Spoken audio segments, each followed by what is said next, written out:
Welcome to the Crazy Cool Family Podcast with Don and Suzanne Manning.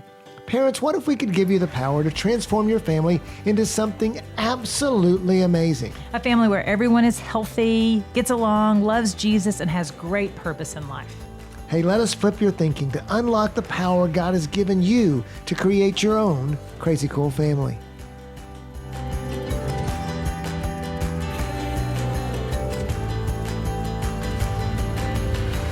Hey parents, welcome to the Crazy Cool Family Podcast. We're glad you're here. We are so glad you're here. Thanks for joining us. We have a topic today I bet you're going to resonate with it a little bit. If you have kids, especially if they're a little bit older. I love that. If you have kids. Well, of course you have kids if you're listening, right? I was going to say, if you have kids. There's some that don't. I can shout out to a couple friends that don't have kids yet that are listening. Oh, really? Wow, Yeah. They're just preparing. Yeah. Preparing for the future. Such overachievers. But if you have kids, especially as they get a little bit older, I bet you're experiencing sibling fighting. Yep. They don't get along. They don't like each other. They don't want to be around each other. Get out of my room. I mean, that's just what I remember. It's my toy. Yeah. Oh, my goodness. You ate that. I wanted to eat it. Yes. And they are jealous or they are selfish and all those things. And really, I don't know about you, but parents, but that, and for Suzanne and I, that gets on our every last nerve. For me, it just activates the mama bear in me because I want to take care of my child. But which child am I taking care of? The victim or the monster? And then we become monsters. Oh, for sure. To protect and to stop the or because just chaos. Of our frustration, and it just causes this downward spiral. Hey, parents, guess what? You can solve this. You can solve it in your home, and we want to give you today some very practical steps. And really, what we'd like to do over time is take you all the way to where we feel like we are today with our 7 Right. kids, where they look out for each other. They love each other. I mean, literally, They get along. They choose to be together. Yes. They want what's best for each other above themselves. And we've had some serious relational problems with our kids. I mean, we're very different personalities because, hey, parents, I bet your kids are different. We have some kids with really different personalities. It's something we've had to really fight for over many years to make it happen. But it's possible. You too can walk out of it, but you can't go from A to Z immediately.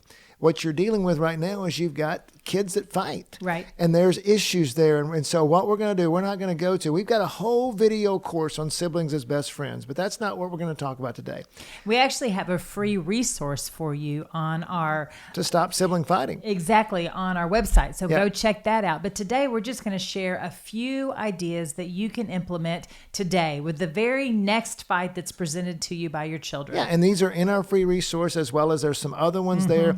We're just going to talk about a few very practical ideas for you that you can implement today to help stop your sibling fighting, okay? So the first one we want to talk about is to make a good, not good list. So Suzanne, help our parents with how Not to be confused with the naughty or nice list from Yeah, Santa we're not Claus. Santa Claus. Right? So not that. But what this is this is going to be you getting together with each of your children and having, let's start with the oldest child. You're going to have the oldest child and you're going to have them basically brainstorm and write a list of all the things that they like about their sibling. Maybe it's sibling number 2 and all the things that they don't like about sibling number 2. And you were even talking, maybe this is a good time for a sibling or a kid date. Right. And so just maybe you could take them out to Chick-fil-A or some other, some place where they like to go. And for sure, but don't let the date, great idea, for sure do that, but don't let that limit you. If you can't make that happen, then have a special bedtime. And Right. you, as you're putting that child to bed, then you spend a little extra time with them and have your spouse put the others to bed, but create some space, create some time where you and that child are intentionally thinking about the relationship that they have with each of their siblings. And so they're going to make this good, not good list for each of their siblings. And so it could even be one night they do one and the next week they do another one, depending on how many siblings you have. I would start with the one that they're having the most difficult time with, where there is the most conflict. So what that list looks like is you're going to help your child write down all the things that they like and they appreciate about their sibling. Well, that they're fun to play with. They make me laugh. And you're going to have to draw that out of your what child. if they say nothing? And they might. Great point. And they might. And so you're going to have to ask them some questions. Well, do you, they like to eat ice cream. Do you like to eat ice cream? Okay, that's something you have in common. Right. They like to play Legos. Do you like to play Legos? And so you're trying on the good part, you're trying to find any common ground that you have. You're trying to show your child that their sibling is not all bad. Right. And then on the opposite side of it, the not good list, this is where you're getting the opportunity to see what is inside your child's heart and basically what lies they are believing about their siblings. We talk about it in our book all the time, that differences are what make the... God created differences for our good. Yes, and that's what makes the relationship so dynamic, and that's what helps us become who we are by surrounding ourselves with different people that are different from us. And so this is what you're doing. You're pulling this not good list out of your child, and as they go through and write down the things that are not good, this is where you as a parent are going to come in and, like I say, wash their brain. You're going to help flip their thinking and change their mind on, okay, is that a bad thing? Or, oh, I can see why you think that's a bad thing. Let's pray for your sibling in this area. You're going to give some insight, bring light into the dark area that they're believing the lies about their siblings, and basically hopefully turn those not good things into good things. Help them start seeing them as good things. Parents, avoid, and as a person of experience in these things, avoid lecture mode. Okay, avoid it when they say, I don't like my brother because he's a jerk. Well, he's not a jerk. Why would you say he's a jerk? Don't get into lecture mode. Just listen. And flipping their thinking does not involve lecture mode. And when you get into lecture, you're going to shut them down, and it's going to be a fruitless exercise. And so that's so good. I'm so glad you said that, because with that, you would say, well, why do you think they're a jerk? And chances are it's going to go back to a time when that sibling hurt them or took something from them. It's probably got legitimate issues in it. And they probably were a jerk. I mean, reality is they probably were. And so then you can come in and say, could you forgive your brother about that? Or just ask the Holy Spirit in those moments how to fix or heal or, once again, shed a new light in the situation. This list becomes a platform for you to continue to talk about. You're not going to solve the fighting overnight. So you didn't get to the fighting overnight. You're not going to solve the fighting overnight. That's good. But what you're going to do is you're going to create a platform where now you understand your child's heart. And you get to know, and you also get to understand a little bit about the relationship, which is another, when you do our family dashboard, you're going to understand that relationship better, that line, and you're going to be able to speak into that now with more depth, with more healing and things like that. So that good and make the good list and the not good list, that is just giving you input so that you understand what's going on in that relationship between the siblings. So now you have the insight to apply the wisdom needed to mend that relationship. Good stuff. Make a good not good list from a sibling to another sibling. Okay. Hey parents, quick break here to invite you to download our free resource, 6 Ways to Stop Sibling Fighting. 6 very practical things you can implement today to help your kids stop fighting. Hey, here's what you do. You go visit crazycoolfamily.com/sibling fighting, and you can see it there, or you can look at the link in the podcast show notes and download it then. Hey, go do it right now. Read through it, apply it into your family, and watch it make a huge difference in your home.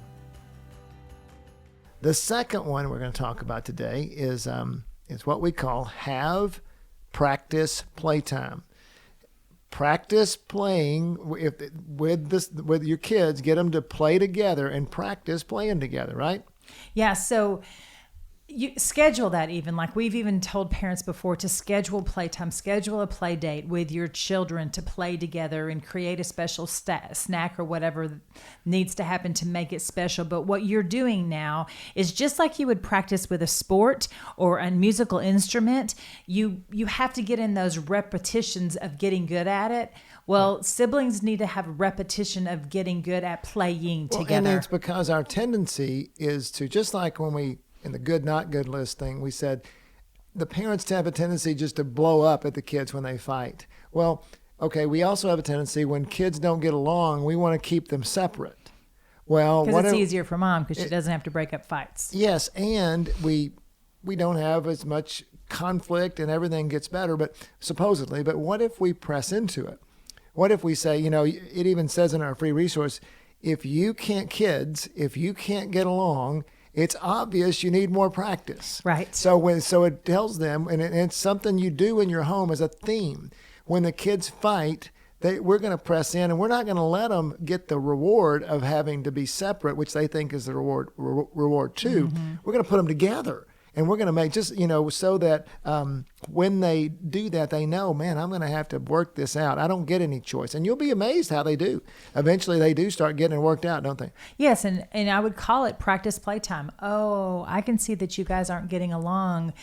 Let's practice. Let's practice playing this again. I can see that you guys are having a hard time with this, sharing this or playing with this. Then right now, we're going to practice how to play with this together. And I'm going to sit right here and I'm going to watch. And parents, once again, this isn't a place to lecture. This is a place for you to create an opportunity for them to succeed. And so I'm going to sit right here. I'm going to say, oh, let's do that. Let's not do that. But we're not going to lecture them. But we are going to give them space to practice playing together. And then you see when they have conflict, to encourage them in how to work it out.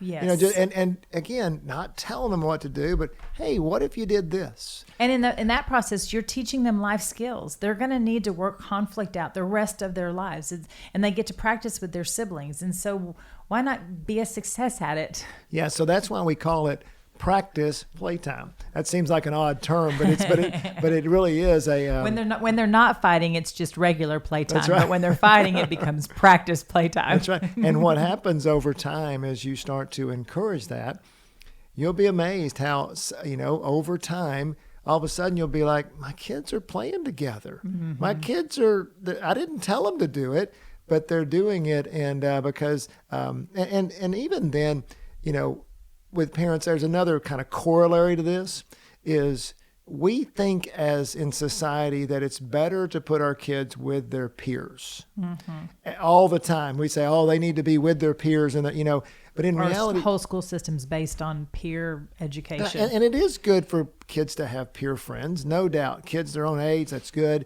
But what about they also need to be friends with and interact with kids that are older than them and younger than them. Because that's the real world. That's the workforce. It is. And they learn from the older kids, and they get to invest in the younger kids. And be an example. Exactly. And so there's so much things that happen outside of peer groups.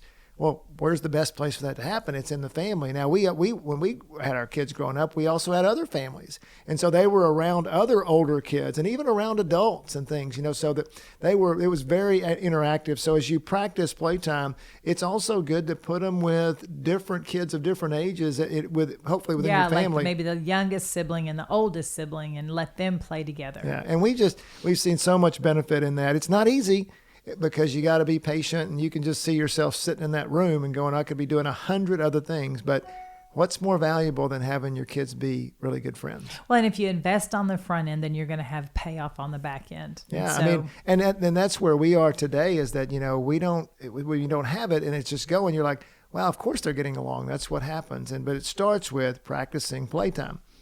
The final thing, I'll speak into this a little bit because I think it's something that has been very important to me. We talk about in our free resource, make a stance.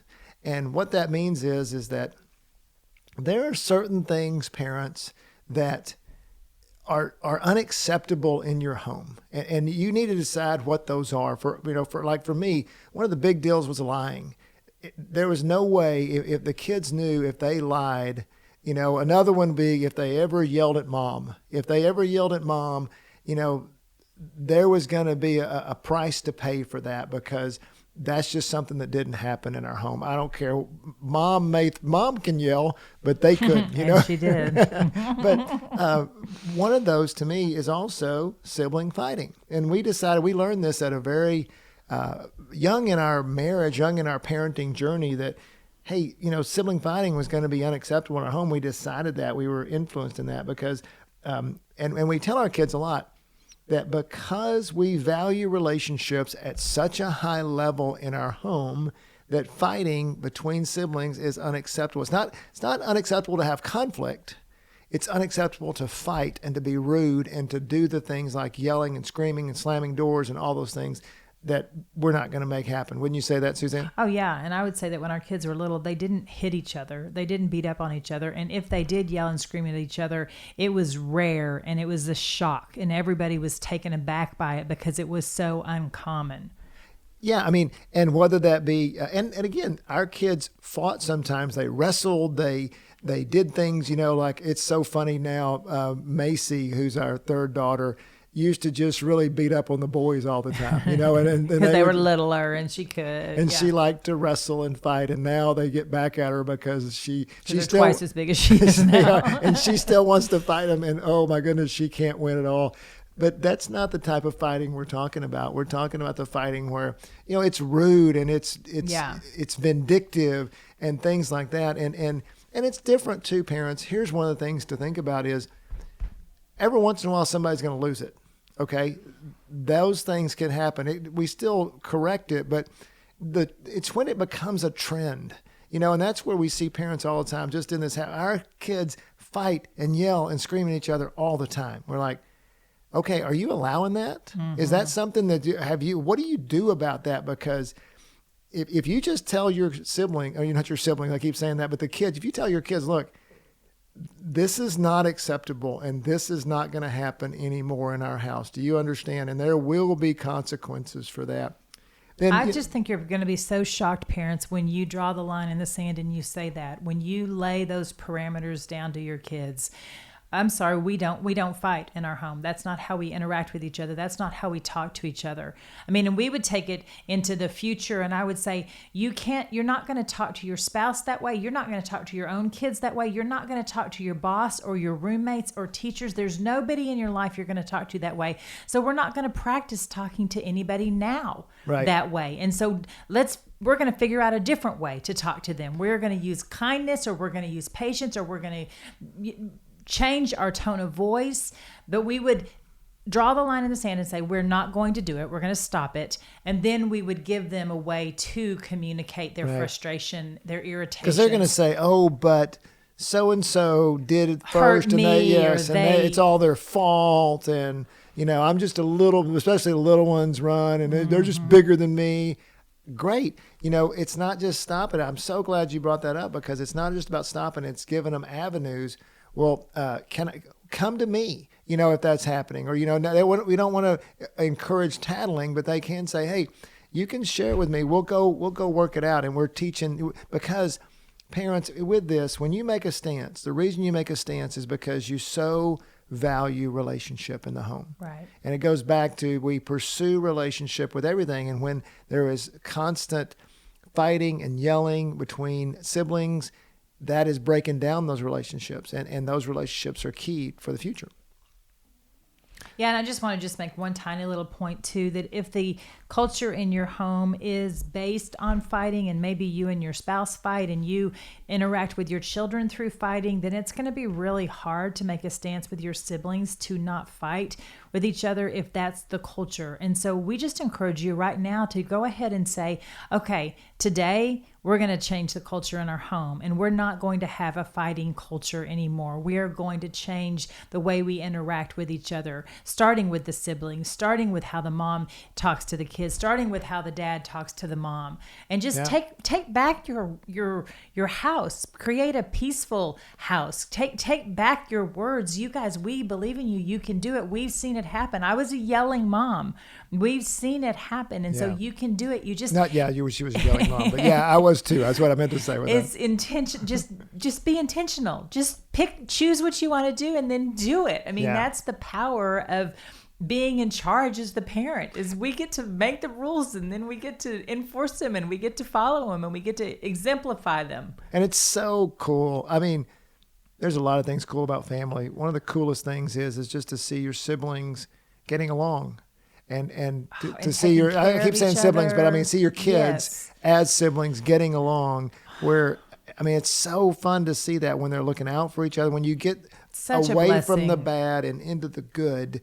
It's worth it, parents, is what we're saying. And it's possible. We want to give you we gave you some practical things today. Make that good, not good list. Okay. Practice playtime.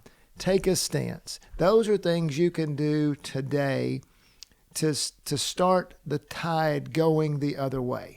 Right. And then go check out the free resource because there's a few more ideas on there too for you. Right. And if you want to totally overachieve, go get our Siblings as Best Friend course, which will give you an in-depth look at how to go from where you are to where you want to be with your siblings. So I hope this has been helpful to you. I hope we've given you some very practical ways to stop sibling fighting and to stop that very, very frustrating thing that happens in almost every home. Just know, parents, you are not alone.